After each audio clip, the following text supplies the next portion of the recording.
Tudo bem, os alunos, vamos à nossa aula de gestão de conhecimento de pessoas. Hoje nós vamos tratar sobre a história do conhecimento, como é que se fundamenta o conhecimento ao longo da história humana e como que a própria história do ser humano se confunde com o conhecimento.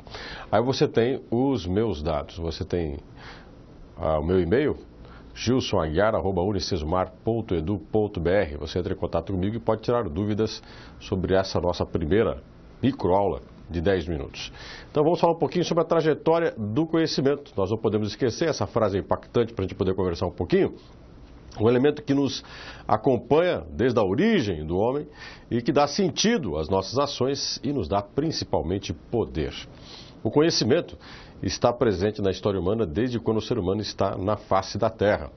Os primitivos, os primeiros homens na face da Terra olhavam para o que estava à sua volta e procuravam entender e davam àquela natureza que viam, muitas vezes um significado místico. Tentavam interpretar de forma fantástica o ambiente onde estavam. E começaram os seus primeiros atos de sobrevivência, esses seres humanos. O que eles faziam, esses seres humanos? Tentavam extrair da natureza a sua sobrevivência. E extraíam através de experimentações. Tentavam fazer com que o meio fornecia, às vezes, lhe servisse de uma extensão de seu próprio corpo. Imagine você que um homem na pré-história, numa estepe africana, procurando retirar um fruto de cima da árvore, olhasse para algo à sua volta e pensasse em transformar um galho jogado no chão numa extensão do seu braço. Ali começava o primeiro exercício do conhecimento, de se apoderar de um pedaço da natureza e transformá-lo numa extensão do braço para poder adquirir o fruto que supriria a fome deste homem. Aí começa então a trajetória do homem sobre a natureza de tentar dominá-la e entendê-la. O homem que fez esse primeiro ato, ao tirar o fruto com um pedaço de galho colocado no chão, fazia desse galho uma extensão de sua intenção. E o conhecimento, ao longo da história humana, construiu tudo que temos à nossa volta. Vamos brincar aí um pouco. À nossa volta temos uma grande quantidade de galhos de árvores transformados em extensão do nosso corpo. Mais do que isso, passamos a compreender a natureza de tal forma que passamos a modificá-la, transformá-la. Ao longo da trajetória humana, o conhecimento sobre a natureza e a ciência foi se compilando, esse conhecimento foi se consolidando, se construindo. As experimentações humanas nas diversas partes do mundo, em determinado momento, se reuniram e puderam ser socializadas entre esses seres humanos. Mas muitos desses conhecimentos ficaram durante séculos restritos às regiões aonde foram desenvolvidos. Se você observar na história humana, os calendários de povos como egípcios, mesopotâmicos, incas, maias e astecas, que tinham calendários, alguns desses calendários destas civilizações com 365 dias, civilizações que tinham um domínio amplo sobre o universo e sobre o movimento dos astros, todas essas civilizações estavam isoladas, não conheciam uma a outra, mas souberam extrair da natureza aquilo que foi fundamental para desenvolver o conhecimento.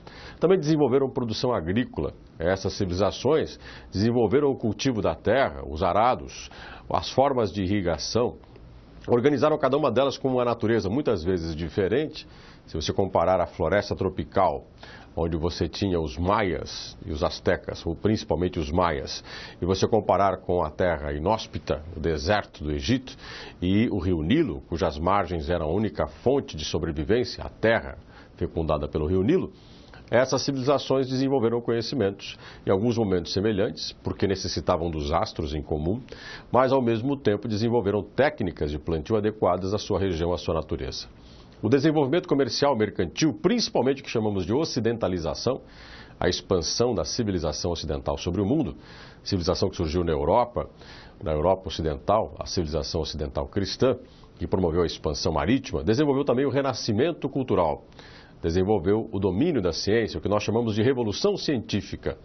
A partir da Grécia e Roma, e depois, por um período medieval, a formação do pensamento cristão, a civilização ocidental desenvolveu ao longo da história a ciência e o conhecimento como nós temos hoje.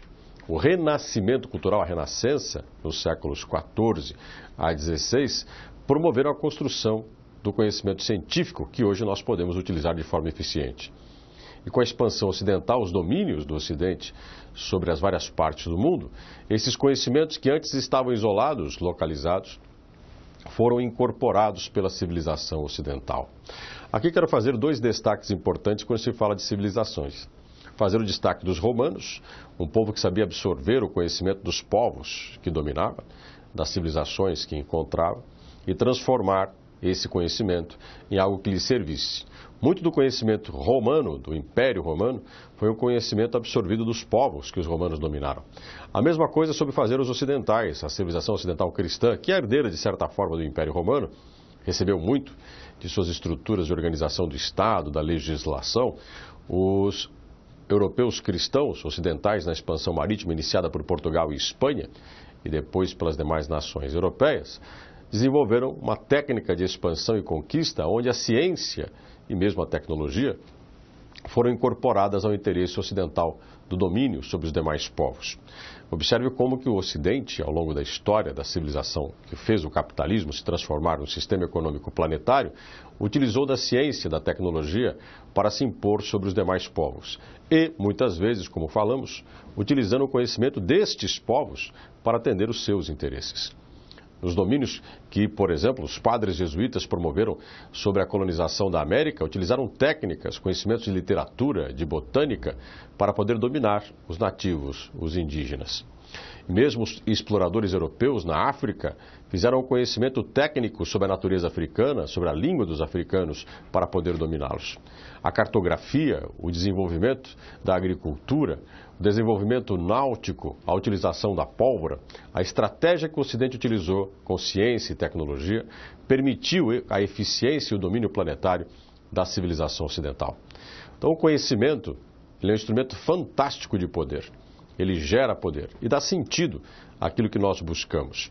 A nossa eficiência enquanto civilização está exatamente na capacidade de utilizar esse conhecimento e direcioná-lo para um fim, para uma meta. Tudo que foi construído no mundo hoje, esse mundo que planetário integra as diversas partes dele, é fruto de um conhecimento de desenvolvimento tecnológico com uma capacidade de ação e de domínio sobre a natureza que hoje é até questionável. A chamada relação de exploração da natureza, de depredação do meio, que o Ocidente soube promover muito bem, hoje é questionável pela destruição promovida e pelos perigos, os riscos para a espécie humana dessa degradação, destruição do meio ambiente.